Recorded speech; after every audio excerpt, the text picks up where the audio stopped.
네, 우리가 아까 뵙고 또 뵙게 돼서 더 특별히 반갑습니다. 네, 진심입니다. 네. 우리 기드온 사사로서의 생애는 끝났습니다. 이제 기드온은 없어요.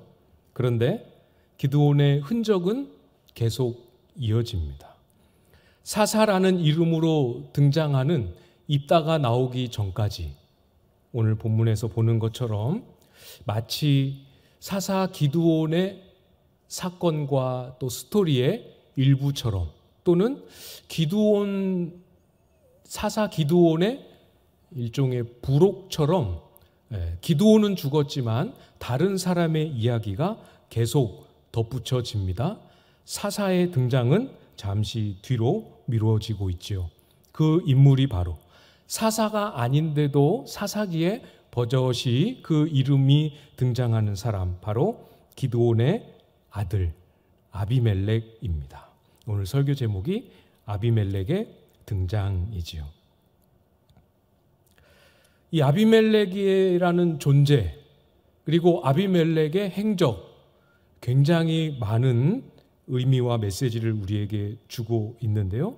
아비멜렉은 오늘 본문에서 본격적으로 등장하여 행동을 하고 그 모습을 드러내지만 사실 앞에서 이미 소개가 되었습니다. 앞장 30절, 31절을 보면 기드온에게 아내가 많았다, 그런 기록이 있어요. 그래서 아들이 70명이나 되었고 그 중에서 세겜에서 얻은 첩도 있었는데 그 첩에게서 낳은 아들이 바로 오늘 본문에 등장하는 아비멜렉입니다. 아비멜렉은 본인의 어머니의 고향, 외가댁이죠. 본인의 외가댁인 세겜으로 가서 큰 일을 도모하는 모습으로 오늘 본문에 등장하고 있습니다. 어떤 일을 도모하고 있는지 우리 같이 살펴보도록 하겠습니다. 2절을 보시면 청하노니 너희는 세겜의 모든 사람들의 귀에 말하라. 여룻바알의 아들 70명이 다 너희를 다스림과 한 사람이 너희를 다스림이 어느 것이 너희에게 나으냐. 또 나는 너희와 고륙임을 기억하라 하니. 세겜에 가서 외가댁 식구들에게, 모든 그 집안 사람들에게 전달한 내용입니다. 여룻바알 기드온의 아들 70명이 너희를 다스리는 게 낫겠느냐? 한 사람, 자기 자신이죠. 한 사람이 너희를 다스리는 게 낫겠느냐? 이렇게 질문합니다. 그리고 그 한 사람, 본인이죠. 본인은 너희와 고륙이다. 나도 오리지널 세겜 사람이다 하면서 혈통을 강조하는 이 메시지를 세겜에 전달하도록 그렇게 합니다. 여기서 70명이 다스리는 게 낫겠냐, 한 사람이 다스리는 게 낫겠냐, 이게 도대체 정확하게 어떤 의미인지는 본문에서는 찾기 쉽지 않은 것 같아요. 70명이 다스린다. 그러니까 어떤 학자는 이 아비멜렉이 등장하기 직전까지 70명의 아들이 서로 소통하고 협력해서 이스라엘 나라를 다스리는 소위 그 지도 체제를 형성하고 있었고, 그랬는데 첩의 아들이라고 거기서 아비멜렉이 소외된 것에 대해서 불만을 품고 9장에서 시작되는 이런 행적을 아비멜렉이 행하게 되었다. 이렇게 이 의미를 풀어주시는 학자도 있으시더라고요. 그럴듯하지 않습니까? 저는 그럴 수도 있겠구나 이렇게 하면서 읽었는데, 가능성은 많지만 본문에서 딱 그거구나 하고 결론을 내리기는 어려울 것 같아요. 분명한 것은, 우리가 주목해야 할 것은 70명이 너희를 다스린다 한 말의 의미가 정확하게 뭔지는 몰라도 아비멜렉이 왕이 지금 되고 싶은 거잖아요. 왕이 되기 위해서 자신을 지지해 주도록 설득하는 차원에서 질문을 할 때 당연히 70명, 1명 이렇게 질문을 하는 것은 자신을 선택하는 방향으로, 당연히 질문했을 때 세겜 사람이라면 누구도 70명이 아니라 자기를 선택할 수밖에 없는 의미로 질문을 했겠지요. 그래서 우리가 정확하게는 알 수 없다 하더라도 아마 뭔진 몰라도 세겜 사람들이 이 70명의 기드온의 아들들에 대한 불편함을 가질 만한 배경이 있었을 것이다. 이 정도로 우리가 정리를 해봐도 괜찮을 것 같습니다. 그것을 아주 이렇게 간교하게 아비멜렉이 이용하고 있는 거죠. 그렇게 질문하면 당연히 한 사람, 누군지 말 안 해도 모두가 알만한 그 한 사람의 마음이 이렇게 기울겠죠. 거기다 딱 쐐기를 박는 겁니다. 그 한 사람은 바로 너희 고륙이다. 세겜 사람이다. 이렇게 하니까 모든 세겜 사람들의 마음이 설득되고 아비멜렉에게로 기울었습니다. 매우 주도 면밀하고 정교하게 왕이 될 준비를 하고 있죠. 왕으로서의 등극할 수 있는 수순을 밟고 진행해 가고 있습니다. 기드온이 나도 너희를 다스리지 않을 것이며 내 아들들도 내 손자들도 너희를 다스리지 아니할 거다라고 말은 했지만 실제로는 왕으로, 왕의 권력으로 왕의 부귀와 영화를 다 누리는 삶을 살았던 그 행보, 그 행적 그대로 아들 아비멜렉은 기드온이 살았던 삶을 그대로 답습합니다. 말과 달리 기드온이 보여주었던 동기, 기드온이 보여주었던 그 마음의 진심의 중심, 기드온이 보여주었던 삶의 가치 그대로 따르고 있죠. 기드온이 미디안과의 전쟁에서를 승리로 이끌고 난 후 그 이후로부터 남은 모든 생애를 걸고 추구하고 누리고 향유해 왔던 그 욕망은 마치 유산처럼 그 집안의 전통처럼 아비멜렉에게 물려주었습니다. 말로는 나는 왕이 되지 않을 거야 라고 말했지만 그러나 실제 기드온이 보여주었던 모든 행동은 왕이고 싶은 강렬한 열망을 드러내는 행동들이었지 않습니까? 말로는 내가 이스라엘을 다스리지 않을 거야 했지만 실제로 온 이스라엘 위에 제일 높여지고 싶은 그 마음, 그 욕구, 그 욕망이 그 모든 행적에 그대로 드러나고 있습니다. 심지어 어디에까지 드러납니까? 아들 아비멜렉의 이름을 지을 때까지 드러났어요. 아비멜렉의 뜻은 나의 아버지는 왕이시다라는 뜻입니다. 웃기죠? 나는 왕하지 않을 거야. 그래놓고 어느 시점에 아비멜렉의 이름을 지어주었는지는 모르지만 아들의 이름을 나의 아버지는 왕이시다 이렇게 지어주었습니다. 이 아비멜렉은 어려서부터 자기의 정체성은 왕의 아들이라는 이름으로 불려지면서 성장했겠지요. 원하든 원하지 않든. 물론 본인의 선택도 있었겠지만 아버지는 정말 왕이 되고 싶으셨던 분이고 왕으로서, 왕은 아니지만 왕으로서 누릴 것을 누리며 사셨고 그렇게 내 이름도 지어주셨고 나도 그렇게 살아야지. 제가 본문을 이렇게 묵상하면서 본문에는 없지만 그런 생각이 들더라고요. 왕으로 권력을 누리기를 원하면서도 표면적으로는 왕이 되지 않은 그 기드온의 모습을 아비멜렉은 정말 답답해하지 않았을까? 나는 아버지처럼 살고 싶지 않아요. 아버지가 돌아가시고 난 후에 아주 노골적으로 왕이 되기 위한 수순을 밟으며 왕의 욕망을 표출하고 있습니다. 아버지의 삶을 그대로 따라가고 있죠. 어떤 면에서는 더 악하고 더 노골적이며 더 하나님이 기뻐하시지 않는 방향으로 아버지의 욕망을 본받고 있습니다. 말로 우리가 무엇을 말하고 우리가 추구하는 것이 무엇이다라고 이야기하는 것과 달리 실제로 우리의 마음이 원하고 실제로 우리의 마음이 열망하는 것, 그것이 우리의 삶으로, 행동으로, 우리의 행적으로 드러나게 마련입니다.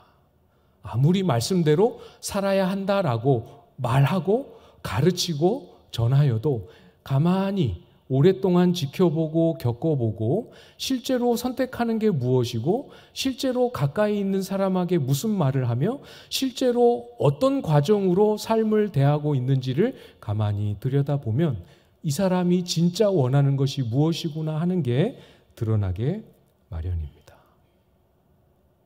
말보다 우리 마음속에 있는 게 행동으로 드러납니다. 안 감춰집니다. 근데 더 중요한 것, 우리 본문에서 오늘 확인하게 되는 것은 무엇입니까? 그것이 진짜 원하는 것이 행동으로 드러나는데 그것이 나의 삶으로만 끝나지 않고 나 한 개인으로만 또 나 한 사람의 생애로만 마무리되지 않고 동시대 사람에게 영향을 주든 내 다음 세대 사람에게 영향을 주든 그것은 반드시 영향을 끼치게 됩니다. 그 행실이 선한 행동이면 선한 행동으로 영향을 끼치게 되고 악한 행동이면 악한 행동으로서 영향을 끼치게 됩니다. 다시 한번 정리해 볼까요? 기드온이 그 아들에게 무엇을 물려주었습니까? 내가 너희를 다스리지 아니하겠고 나의 아들도 너희를 다스리지 아니할 것이요 여호와께서 너희를 다스리시리라. 이 고백이 물려졌습니까? 그 귀한 고백이 다음 세대의 주변 사람들에게 공동체의 전수가 되었습니까? 아니죠. 나의 아버지는 왕이시다라는 이름에 담긴 진심, 이름에 담긴 진짜 원하는 바, 이것이 전수되었지요. 아, 저렇게 사는구나, 저렇게 말하고 저렇게 행동하는구나 하는 것을 샘플로 기드온은 다 보여주었습니다. 이름을 하나의 예로 말씀을 드렸지만 이름만이 아닙니다. 얼마나 많은 아내를 두었으면 아들이 70명이 될 수 있을까요? 이것은 왕의 권력을 가진 사람들이나 할 수 있는 범위입니다. 아들을 70명이나 두는 그런 권력을 또 권력에 대한 욕망을 공동체에 물려주었습니다. 자기 집안 사람, 자기 아버지 그리고 자신의 유해를 안장할 수 있는 묘실을 아무나 꾸밀 수 있는 게 아니죠. 그 묘실을 준비해 놓고 꾸미고 누릴 수 있을 만큼의 부에 대한 욕망도 전수해 주었습니다. 그것이 옳고 그르건 간에 그것을 지켜보는 기드온의 후사들은 그걸 보고 부러워하고 그걸 보고 저렇게 사는구나 생각하며 자라왔을 것입니다.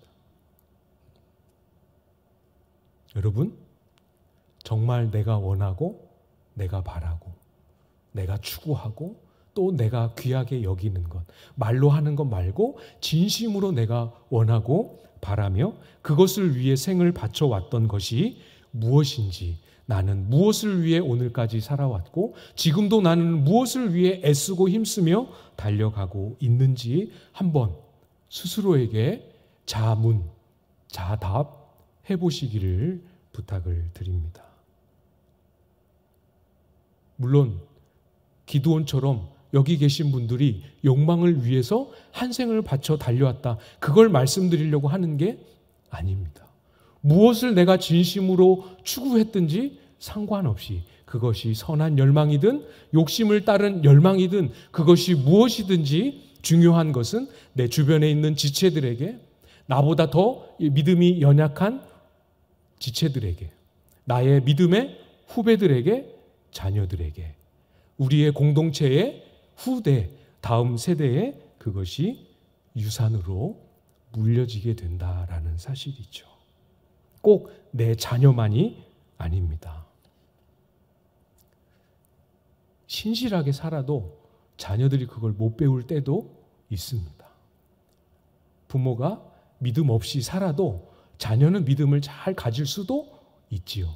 그래서 이것이 안 물려진 것 같아요. 그게 아니라 자녀에게든 지체에게든 동시대를 사는 이웃에게든 누구에게든 하나님이 우리에게 허락하신 삶의 질서는 그 선한 행실이든 악한 행실이든 누군가에게는 틀림없이 영향을 끼치고 누군가는 그것을 보고 배우며 살아가게 되어 있습니다.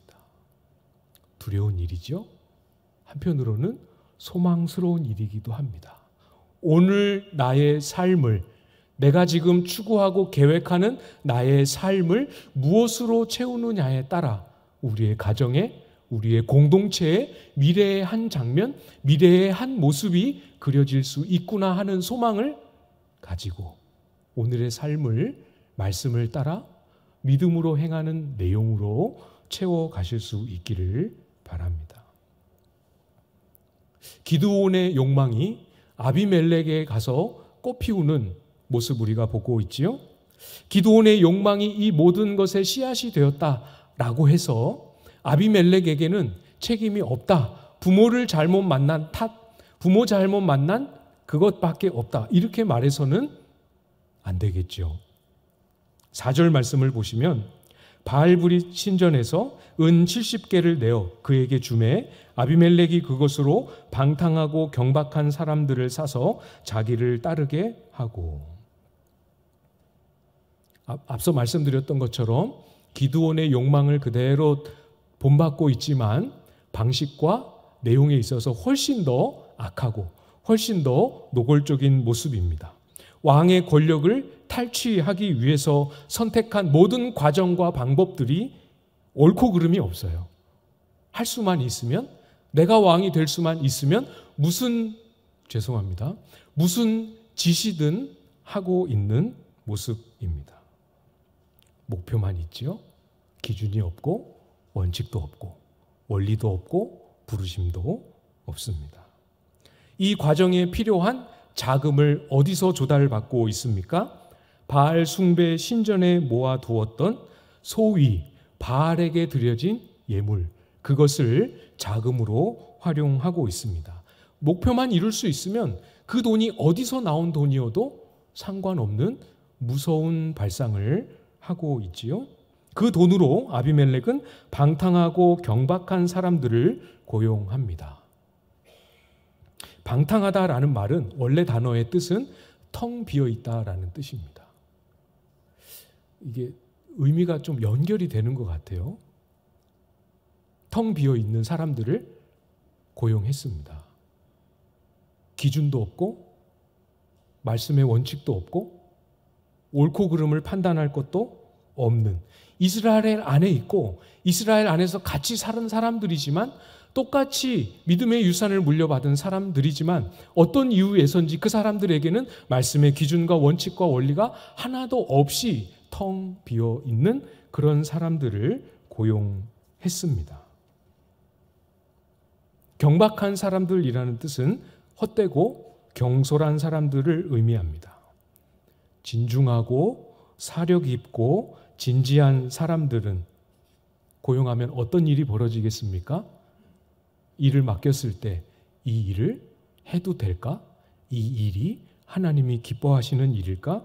고민하고 판단하는 사람들이겠죠? 경박한 사람들이라고 표현된 이 의미에 담겨져 있는, 여기에 포함되는 사람들은 그런 고민하면서 사는 사람들이 아닙니다. 이것이 바른지 그른지 생각할 기준도 없겠지만 그런 걸 생각하는 걸 좋아하지 않는 사람들, 돈을 주든 명예를 주든 무엇을 주든 본인이 원하는 것을 손에 쥐어주기만 하면 얼마든지 무슨 일이든지 할 수 있는 사람들입니다. 잘 보십시오, 여러분. 아비멜렉이 왜 그 돈으로 경박한 사람들, 또 방탕한 사람들을 고용했는지 짐작이 되십니까?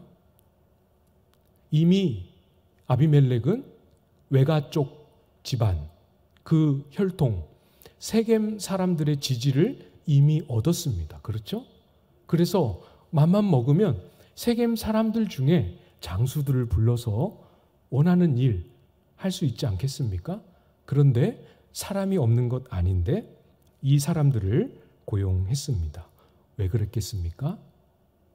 아무리 세겜 사람들이 싫어해도 그 형제 70명을 한 바위 위에서 죽이는 일은 생각이 있는 사람이라면, 이스라엘 백성들 가운데 아무리 사사시대여도 정상적인 사고를 아직 하고 있는 사람들이라면 절대로 하지 않을 일이다라는 것을 아비멜렉도 알았기 때문이죠.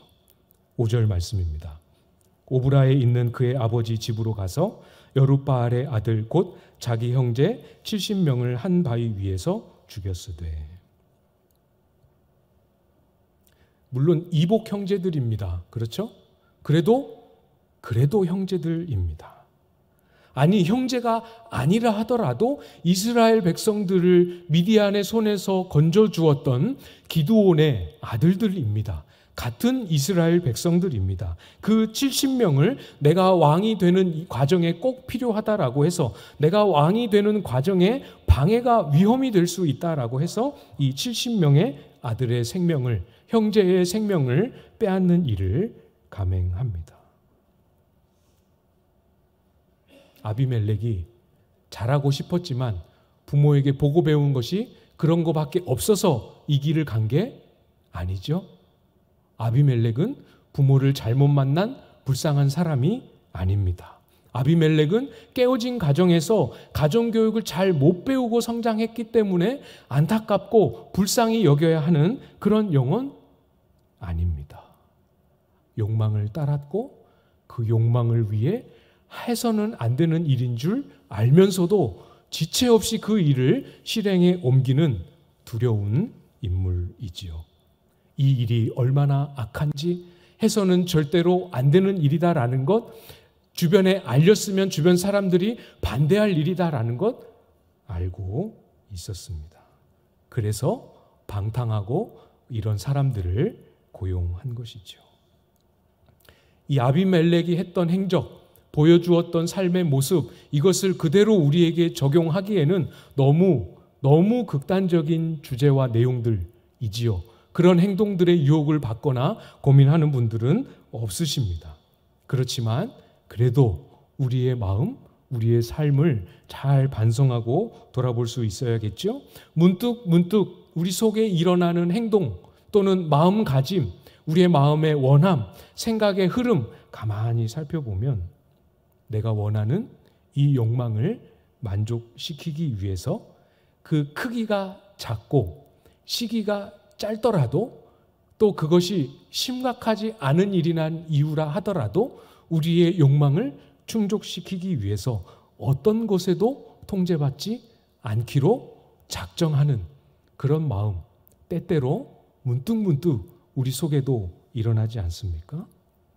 그것이 드러났을 때 어떻게 저 사람이 저럴 수 있을까? 이렇게 심각한 윤리적인, 사회적인 문제가 될 그런 일은 아닐지 몰라도 우리의 마음속에 아닌 줄 알지만 그 욕망을 딱 숨긴 채로 어떤 것에도 통제받지 않기로 작정하고 폭주하고 싶은 마음, 실제로 그렇게 행동하고 달려가는 우리의 모습 발견되는 순간이 있지 않으셨나요?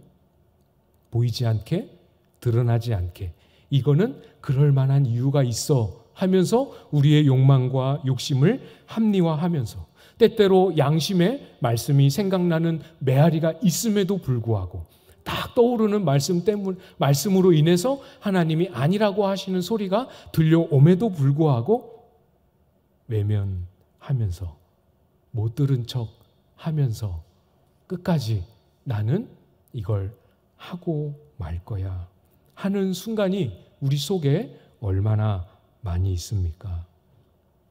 그 원인이 어디에 있든, 그 요인 또는 그런 행동에 영향을 끼치는 원인이 어디에 있든, 그것이 부모님의 영향이든 가족의 영향이든 교회의 영향이든 다른 어려운 삶의 여건에 환경이 주는 영향이든, 여러분, 선택은 내가 한 것입니다.